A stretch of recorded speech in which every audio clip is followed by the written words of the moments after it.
Want to improve the SEO on your B2B website for free? Then stay tuned. Hey, I'm Sam Dunning, co-owner over at webchoiceuk.com and host of the Top 100 B2B Marketing Podcast Business Growth Show. And if you haven't yet, check out my weekly emails where I share actionable B2B marketing and website tips, useful guides, podcasts, resources, and more. You can give it a shot over at businessgrowth.email. So this episode was taken from my recent interview with Neal Schaffer, where we dive into 5 strategies to improve your SEO, how you can build quality backlinks to your site for free, and more. So let's jump in. You're all about, well, you're more than just SEO, but that's obviously one of the key things that you deliver to your clients. So can we start with just how did you get into this SEO thing? Yeah, I mean, in terms, I pretty much, like probably many people in marketing, I kind of fell into it. So I used to work in retail. I used to work in a camera shop chain called Jessop's, which I think is only UK based as far as I know. Anyway, long story short is I actually hated dealing with the general public. So I did this job pretty much out of college, out of school, and was really hating dealing with the general public because I'm not really a face-to-face kind of guy. I prefer digital, over the phone. Zoom calls suits me. And my cousin said, look, Sam, there's this job going at a company called Web Choice. We basically sell websites. We do digital marketing. We need a new kind of project manager, guy to manage some things. I said, Mm. sounds great. Did the interview the next day, got the job, left my camera shop job straight away. And that was probably about 12 or so years ago now. So I initially started just doing websites before I even knew what a website properly was or what SEO was. Kind of started as a jack of all trades, kind of dealing with some sales calls, dealing with some customer projects, building out wireframes, steadily learned how websites work. And then that kind of transitioned into SEO, learning all about how organic search is formatted, how websites can be optimized, how off-page SEO works. And it's kind of leaped and spiraled over the last 10 and 12 years. Well, that's amazing. So would you say that you originally started out, well, project manager? So you were never like a web designer, but web design, website building is something that Web Choice did at the time, I assume. Yeah, exactly. So I've always been more strategy based. So I kind of started off as project management and sales, and from then working closely with our design development and our digital marketing team, have got to learn the nuts and bolts in terms of kind of what makes a great website, what makes a website produce leads, how do sites rank on Google. So I love kind of talking to customers, understanding their problems, and kind of putting together strategies with our team to make it happen. That's my forte, really. Beautiful. So you've seen it all over the last 12 years. And before we Yeah. get into a little bit more, detailed talk about SEO, as you know, like everybody in the digital marketing world knows, that Google recently announced this helpful content update, and you probably got bombarded with calls from clients. And I know I've had a lot of questions. So, Sam, is this Mm. something that we should be worried about or that we should be celebrating? I literally just did a podcast and a LinkedIn post on this, and I said, should you be worried about it? Perhaps. If your site and if the content you put out is purely geared towards pleasing search engines, and you're just kind of trying to jam in some search terms there, put out generic content, then maybe you should be worried. Whereas if you're actually creating content that's geared up to help educate, really be useful to your ideal target audience. I mean, Google literally put in one of the blogs that they put about the updates, you want to create content for your audience for this latest update, which everyone really should have been doing anyways. So, Exactly. I mean, a big part of it is understanding what your customers care about, which is kind of marketing 101, talking to your target customers, talking to your ideal clients, understanding their problems, their pain points, their goals, their ambitions, and then working that into the copy, whether that's on your website, on your FAQs, on your resources, and all that good stuff. So as long as you're doing those basics, you should be fine. Whereas if you're just spamming out tons of content using AI bots, using software automated tools, then you might need to kind of rethink your strategy, is my thoughts.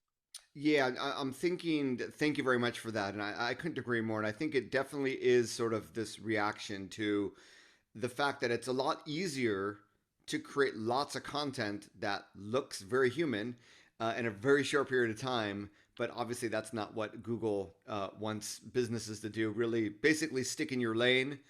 And if you create great human content that is useful, you'll be rewarded. I don't know about your clients, Sam, but I've seen I've seen an increase in my web traffic and the ranking since then. So I think it's already being implemented, and hopefully yourself and your clients as well. Yeah, I mean, we've seen some upticks. I mean, Google have said that they're rolling out steadily over the next few months. So some sites, it might take a few months to actually take an impact because they're manually reviewing them with a few kind of their tools and stuff. So yeah, I mean, like I say, as long as you follow those points, you're kind of steering away from clickbait content that when you click through to it doesn't actually give you the answers you're looking for really quickly. Then as long as you do those basics, then you should be okay. So while it has become really easy to create lots of content, whether Google likes it or not, it's another story. The backlink side of the equation is not so easy. Getting genuine backlinks from high domain authority sites in your niche. I don't want to Hmm. steal the show here, but let's take a step back, Sam, before we get into sort of the topic of today. And it's something I've talked about on this podcast as well. Just this importance of backlinks in the entire SEO equation. How would you explain it? So the importance of links. I mean, now, sometimes people ask me, do I definitely need backlinks for my website? And sometimes the answer might be no. So if you're in a super niche industry, i.e., you could be a local business only serving a local market, or you could be a new category, a new type of business, or you could just not have many competitors in general. In that case, if you do great on page SEO, i.e., you have pages dedicated to the main services you offer, you optimize your site well, you follow best practices for content and such, then you might not need them. Your site could rank well because there's not much in the way of competition. But if you're in an industry where there's quite a lot of competitors and you want to get some of your main service pages, your main sales pages actually ranking, the chances are just doing great on-page SEO, doing good technical SEO, and doing great content is probably not going to be beef you up enough in the Google organic search. So that's what, like you quite rightly said there, Neal, is where backlinks come into play. So they can help boost what's called the domain authority of your website, and over time send signals to Google, start ranking up those all important organic rankings and get you that traffic that you need to either drive leads or drive the revenue. Brilliant. And I intentionally started the conversation with the useful content topic because it first starts with actually having good useful content to link to before you can even start the backlink generation, correct? Exactly, and that's even one of the tips we've got in terms of how you can create content and earn links from it. So Let's yeah. let's jump right into it. And it's been very interesting my journey as well. I have also noticed with some clients that yeah, they don't really need to proactively generate backlinks to get good search engine rankings, probably because of the lack of competition, like you mentioned, but also because of genuine good content. So maybe that's where we Hmm. should start. And that's what you find. Sometimes people will link to you. But yeah, let's jump straight into it. I'll give you the five ways to get free backlinks, and feel free to stop me and jump in at any time, Neil. So Brilliant. the five ones are: the first is podcasting. Secondly, we've got outreach. Thirdly, we've got partnerships. Fourthly, guest blogging, and fifthly, we've got HARO, help a reporter out. So if we start with podcasting, just like we're doing now, something I didn't even think about probably until about 6 or 7 months ago when I was talking about it with a guest, but there's a really cool way to earn some great links and at the same time get yourself some good PR and exposure. So what you can do with the tip one podcasting is head over to a website called Chartable. It's chartable.com. And this is an awesome site. I love this site because I check it out on my podcast, Business Growth Show, all the time to see how it's ranking. And with Chartable, you can literally go on there. You can pick the industry. So pick the industry or the niche that your business operates in. So in our case, marketing, but yours might be internet, cybersecurity, whatever the heck you're involved in. Choose that. Then you can choose the location that you're trying to target. And then you can choose Apple Podcasts or Spotify. I typically choose Apple Podcasts because that has the market share. From there, you can view the top 50 charts for that industry, which is awesome because you know that your idle clients are probably listening to these podcasts. You'll get the list of the 50, and what you can do is basically start prospecting. So we're going into sales mode. We're basically clicking through onto each chart. We're seeing the podcasts that accept guests, and then we're hitting the guests up. So we are either dropping them an email if there's a link to their website, or we're connecting them on LinkedIn, which I usually get a better response from because basically you can go onto their LinkedIn profile of the whoever runs the show and you can send them a personalized invite. So it's just a tailored outreach message that's kind of relevant to what you do and the value you can bring. So usually I love bluntly short messages. because I don't think they're seen enough when it comes to outreach. Too many outreach messages, in my opinion, are paragraphs, and they send me to sleep. So I'll just put something like, hey, let's say the guys who ran the show, let's say there's a marketing show I wanted to get on that was in the top 50. I might just say, hey, Neal, loved your recent episode on ABC. Would love to share tips with your audience on, in my case, websites that generate leads or whatever it may be. Are you against a conversation on me coming on your show? And I might offer him another sweetener. So something like that. Very, very simple one-liner pitch. Most of those get accepted. Likewise, I might shoot him an email as well. So I've got 2 chances for him to receive my message. A lot of people, not everyone's going to reply, but you'll get a lot that will accept. Make a list. What you can do is make a Google Doc or Google Sheet so you can follow all these up. Reach out to a few each day, and over time you'll get accepted. You can do the podcast with them. Do a great podcast, whether that's video or audio. Do a great show. Give some good value on whatever your industry is. Then at the end of the show, you can also promote yourself, so you get a bit of PR from that. And then once it's recorded, just ask the host of the show if, when they promote the episode on their website article page, to give yourself a link back to your website. And most of the time they'll say, yeah, no problem. Let them know the page you want to link to, and then you can earn a link for your website or for a target page, the target keyword that you're after. So that is the first tip. Yeah, excellent, Sam. And I'm a big fan of Chartable too. And in fact, that's the exact process I used when I came out with the Age of Influence. I recorded a podcast episode about this, but how I appeared in like 100 different podcasts as a guest within 90 days. And it was that exact process. I went into, Apple Podcast marketing. I did a top 250 for the United States, UK, Australia, and Canada, which is the main English markets. I will say, Sam, that you and I both have a distinct advantage. The fact that we're also podcasters. And I had an advantage at the time because I was coming out with a new book. So I think that's an important thing is I talk about this in influencer marketing a lot, and this is a form of influencer marketing, the WIFM equation, which is what's in it for me, right? From their perspective. So I want to remind people, should they decide to do this, what can you provide them other than being a great guest and knowledge, but just something to think about if you want to pursue that. Definitely. I mean, I don't know if you've had in the same position, Neal, but when I've had guests on my show, there's been 1 or 2 guests that just wanted to talk about themselves or how great they are, which I never aired, purely because they gave no value to our audience. So like you've quite rightly said there, make sure when you go on a show, you can literally give genuine, actionable, helpful tips that you know are going to be useful, rather than talking about yourself, because no one wants to hear that. Which is exactly what Sam is doing right now. So keep going, sir. Bang on the money. Anyway, we've got to move fast. So step 2 is outreach. And so what you want to do is, let's say you're in a competitive space. So maybe you operate in the CRM, customer relationship management space. Super competitive. You've got beasts like HubSpot, Salesforce, you name it. Absolute beast. So you might want to rank for something quite niche. So let's say you offer finance CRM. So you might want to go for a keyword like how to find the best finance CRM. So let's say we've typed that into Google. We then see all the search results. We look at the top 1 to 3 organic listings. We head over to their page and we check out a few things, right? We check out how much content they've got, rough word count. We check what the content's talking about. And then we look for ways that we can one up. We look for ways that we can produce better copy than they've got on that page. So that might be things like adding unique statistics that we've got on our finance CRM, or about the industry. That might be, we're going to add a podcast dedicated to this topic. We might add a video dedicated to this topic. We might add some nice testimonials dedicated to it. We might do some unique research. We might interview like 100 people on their thoughts on how great the finance CRMs are there. We might review competitors. So looking for all these nooks and crannies that we can one up these pages in terms of content, in terms of stats, in terms of useful information, frequently asked questions.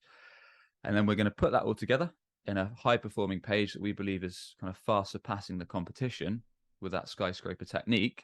And once we've done that, we can then try and earn some links by basically reaching out to industry relevant companies or prospects. So in our case, if there's a company that maybe is similar, if there's maybe companies in the finance space or in the CRM space or in the tech space that might be relevant, that might find our article useful, we can then research some of those sites, find out whoever runs the marketing or runs the admin or runs the PR for their team, and basically drop them a quick note on email and say, look, I've just written this kind of top article that we believe is really useful in this space. You could even give them a sweetener. So you could say, look, we're prepared to link back to you if you can drop us a link on it as well. And then if you do enough of that outreach, much like the podcasting, it might be a little bit of a numbers game. You're gonna have to reach out to a few companies. A fair few will say, yeah, look, we have seen that this is a useful piece of content, and we're happy to drop you a link. So that's tip number 2, the skyscraper technique with outreach. So Sam, a lot has been said about the skyscraper technique and then the outreach. I know, and probably you as well. You're probably the recipient of a lot of these outreach emails. I'm curious in your experience how you've seen the success rate of doing this type of outreach. And as you said, it is a numbers game, right? I've heard the number being really low, but then again, any number is more backlinks than zero, right? So what's your gut feel? What you've got to remember is that these are free techniques, and ultimately paid ways in not all cases, but many are going to be quicker. But these are really good for companies that are perhaps bootstrapped, cash strapped, looking to grow. But yeah, like you quite rightly said, I mean, sometimes great content can just rank.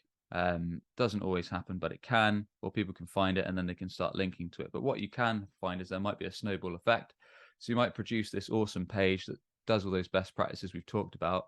Then you might have to reach out to quite a few companies that are relevant, and then one or two of those might offer you a link, and you might have to give them a sweetener in return.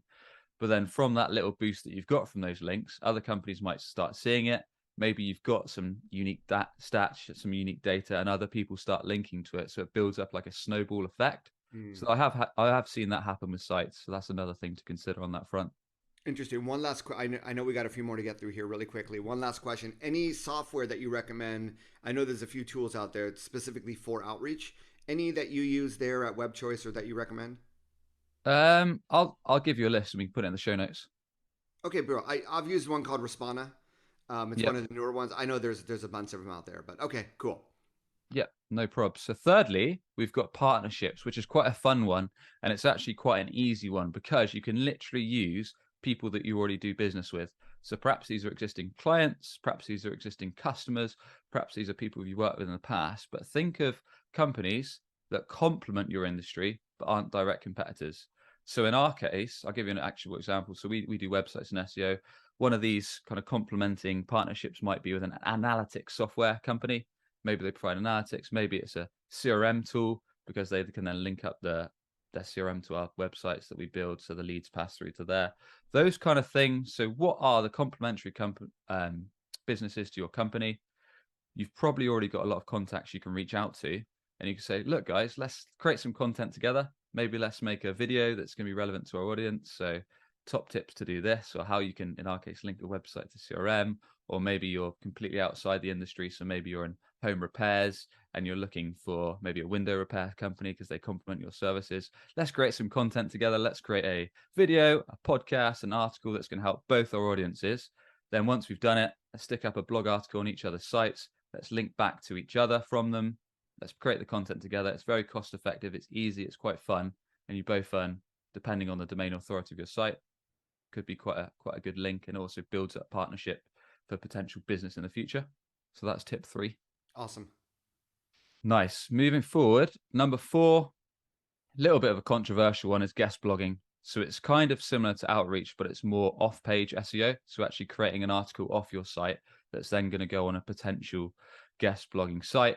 So if you want to find these, there's a few things that you can search. So in our case, let's stick to the CRM example. So you could literally search in Google something like CRM space write for us, or CRM space guest article, or CRM space guest blog. And then this will bring up a bunch of article submission sites that allow you to, as an author, create articles for them. And what you need to do is find ones that are going to be relevant, that are going to be in your niche, in your industry with that keyword.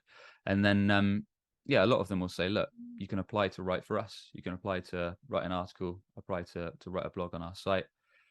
Much like most of the things we've been talking about, it will be a little bit of a numbers game, reaching out to them via email. But if you can see that decision maker, if you can find them out on LinkedIn, use the search tool on LinkedIn, send them a personal invite. It's just another way to break through the noise of the email inbox. And yeah, essentially you want to do a short, snappy pitch to say, look, read a couple of their blogs, say, look, love the content you're putting out on XYZ, would love to add value. I believe I can help with these tips on A, B, and C. Would you be against me coming on to submit an article on your site? Again, like I say, it will take a few outreaches, but some of those will accept your content. And then many of those, once you get a post live, they have an author section or about the author section or something similar, where then you can put a little bio of yourself, your company, and a backlink to your website. So it's, again, it's a little bit more of a detailed approach, but it's another way to gain a link back to your site. Yeah, I'm a huge fan of guest blogging, and I think when done right, it can be extremely effective. I actually have a free ebook on the subject that I'll drop in the show notes as well. But I know we're limited on time, so let's go into number five. Yeah, so fifth, finally, and probably one of the ways to get some of the very best links, is there's a lot of agencies that charge arm and a leg for hero links. Help a reporter out is you can literally head to a website called helpareporterout.com, and you can basically get connected to news, media, journalists, PR sites that are looking for you to do the dirty work. Really, they're looking for experts that can write on stories that they want to put out on their sites. But the only issue is that you're usually going against 50, 100 people at the same time. So there's a few things to consider. What you do is you sign up on the Help a Reporter Out website, you put in your details, and they'll usually email you relevant requests. So when reporters or journalists need your help, need your input on a story, you'll get an emailed request. Then you can submit a plan, a proposal to them. But there's a few things, like I say, it's got to be detailed, it's got to be helpful, it's got to be super valuable, it's got to be super actionable, and it's a bit of a numbers game in terms of you probably have to submit quite a few to get one accepted. But the good thing about these Help a Reporter Out, these news, these journalists, these PR sites, is they have what's called really high domain authority. So just a couple of these links, these juicy backlinks to your site, could be a super boost for your website. So whilst it might be quite painful to create that, if you can get a couple of these links, they're really big hitters for your website. That's why agencies that do HARO can charge an arm and a leg, thousands for their links. Yeah, and I mean, all these fine that you talked about, Sam, it's a lot of work, but that's the whole point. As you mentioned, if you're like a bootstrap company, you don't have a lot of budget. This is, if you can increase domain authority, increase your search engine rankings, that's free traffic, and it lives on, right? So you put in a little sweat equity now, but you reap the That's it. results for a long time. And what you'll find with these things is, yes, it might be like you quite rightly said there, Neil. It's a lot of groundwork up front when you're bootstrap. You don't have much cash, but then once these results pay off, once you start getting that organic traffic to your site, once you start generating revenue, then you can look to invest, whether that's in your own team or an agency, whatever, and start paying for these things. So you don't have to do so much manual stuff. Out of these five, Sam, any ones that you prefer over the other, that you've seen best results over the other, or is it really going to depend on the company, the industry? My favorite from a personal approach for ease of use as the podcasting route and the partnership route, 'cause it's just low friction. It's pretty easy to get onto podcasts. It's pretty easy to build relationships with existing suppliers and create content and build links together. So those are probably some of the two easiest that I'd push. And it's a good reason, if you don't have a podcast, to start a podcast. Definitely. So many advantages to a podcast for sure. Awesome, Sam. So, how can our guests? I know this is a short and sweet episode for a variety of reasons that we won't get into, but how can our guests find out more about you and reach out to you?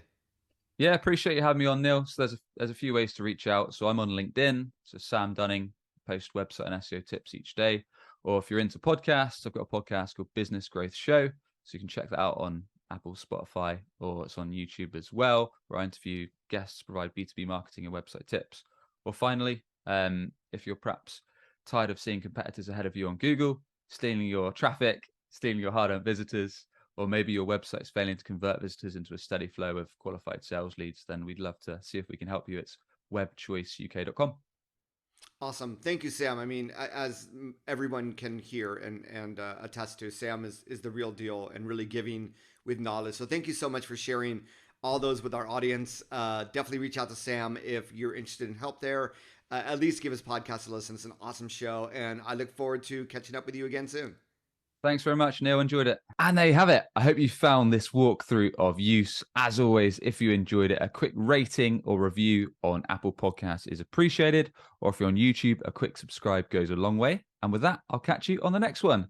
Cheers.